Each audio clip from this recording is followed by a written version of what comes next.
திருப்பாவை 2வது பாசுரம்.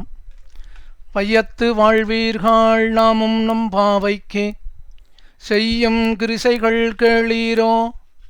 பார்க்கடலுள் பையத்துயின்ன பரமன் அடிபாடி நெய்யுண்ணோம் பாலுண்ணோம் நாட்காலே நீராடி மையிட்டு எழுதோம். மலரிட்டு நாமுடியோம் செய்யாதன செய்யோம் தீக்குறளைச் சென்னோதோம். ஐயமும் பிச்சையும் ஆந்தனையும் கைகாட்டி ஒய்யுமாறு என்றெண்ணி உகந்தேலோரம்பாவாய். முதல் பாசுரத்தில் எல்லாரையும் வாருங்கோள்னு கூட்ட உடனே எல்லாரும் வந்தா. அந்த உடனே கேட்டால் ஆண்டாளே நோன்பு நோக்கலாமா ஆரம்பிக்கலாமா என்று கேட்ட உடனே ஆண்டாளுக்கு ரொம்ப சந்தோஷம். ஆண்டாள் சொன்னால் நோன்பு நோக்கலாம், ஆனால் அதுக்கு முன்னாடி நாம் ஒன்று தெரிஞ்சுக்கணும். இந்த நோன்பு நோக்கக்கூடிய இந்த காலத்தில் நாம் எதை பண்ணலாம் எதை பண்ணக்கூடாது. ஏன்னா யாருக்கும் கிடைக்காத பெரிய பாக்கியம் நமக்கு கிடைச்சிருக்கு. கண்ணனை குறித்து நோன்பு நோக்கணும். பகவானையே குறித்து நோன்பு நோற்று அவன் அடையணும்னா எவ்வளவு பெரிய காரியம். அப்போ நாம் எப்படி இருக்கணும்? நோன்பு நோக்கக்கூடிய காலத்தில் ரொம்ப ஜாக்கிரதையாக இருக்கணும். அப்படியா? எப்படி இருக்கணும் என்று எல்லாரும் கேட்ட உடனே ஆண்டாள் தெரிவித்தாள், வையத்து வாழ்வீர்கள் எல்லாரும் வாருங்கோள்னா. உடனே அங்கே இருக்கிற சிறு பெண்கள்லாம் சொன்னால், ஆண்டாளே நாங்கள் தான் வந்துவிட்டோமே, எதுக்காக எல்லாரையும் வாருங்கோள்னு கூப்பிடுறாயின்னா.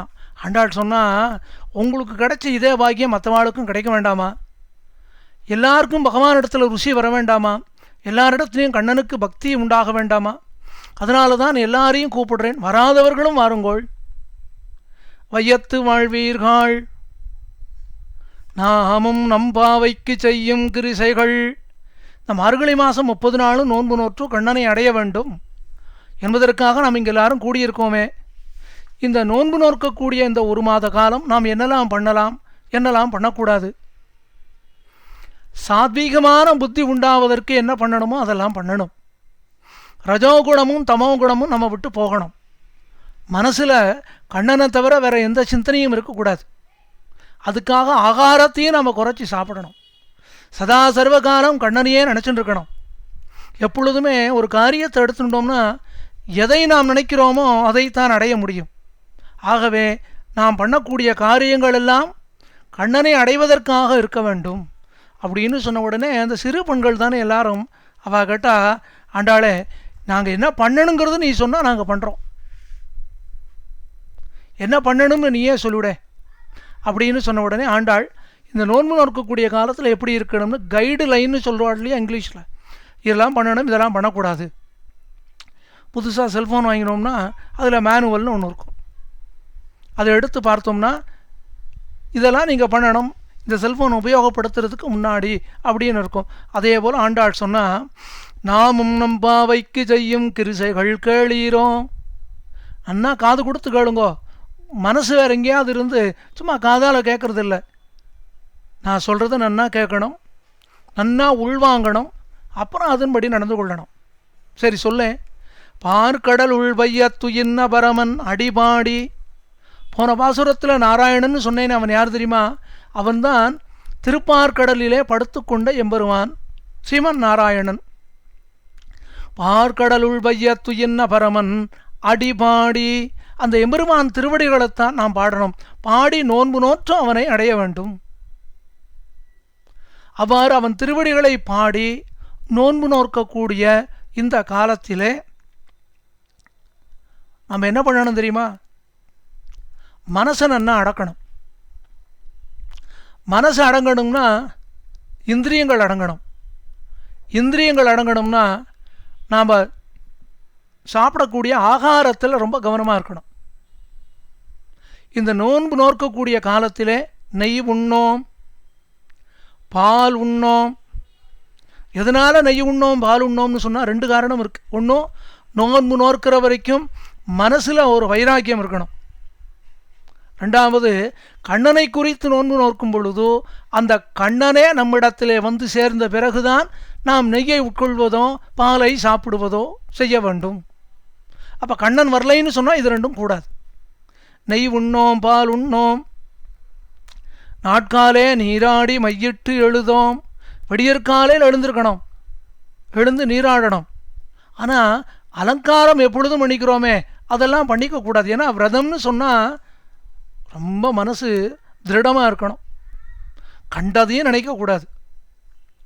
அலங்காரம்லாம் பண்ணிட்டு ஆடம்பரமாக இருந்தோம்னா புத்தியை நன்னா இருக்காதே. அதனால தான் ஆண்டாள் சொன்னால், நாட்காலே நீராடி மையிட்டு எழுதோம் மலரிட்டு நான் முடியும். பூ வச்சுக்கணும், பெண்கள் பூ வச்சுக்கணும். ஆனால் அலங்காரம் பண்ணிக்கிறதுக்காக பூ வச்சுக்கிறதுன்னு ஒன்று உண்டு. தலை நிறைய ஒரு 5 முழம் பூ வச்சுக்கிறது. அப்படி இல்லாமல் ஏதோ மங்களமாக ஒரு பூவை வச்சுக்கணும். எதுக்காக? கண்ணனை குறித்து நோன்பு நோக்கிறோம். கண்ணனை அடைந்து விட்டால் அப்புறம் அவனே நமக்கு பூ வச்சு விடுவனே. நாட்காலே நீராடி மலரிட்டு நாம் முடியோம் செய்யாதன செய்யோம். இந்த நோன்பு முடியும் வரையிலே எதை பண்ணணும் எதை பண்ணக்கூடாது அப்படிங்கிற சந்தேகம் எதுவும் உங்களுக்கு வேண்டாம். நம்ம பெரியவா எதை எப்படி பண்ணணும்னு சொன்னாலோ அதை மட்டும் நீங்கள் பண்ணுங்க. பெரியவா எதெல்லாம் பண்ணக்கூடாதுன்னு சொன்னாலோ அதெல்லாம் பண்ணாதீங்க. பெரியவா பண்ணுறது எந்த அளவுக்கு பண்ணினாலும் அந்த அளவுக்கு பண்ணுங்க. செய்யாதன செய்யோம் தீக்குறளை சென்னோதோம்.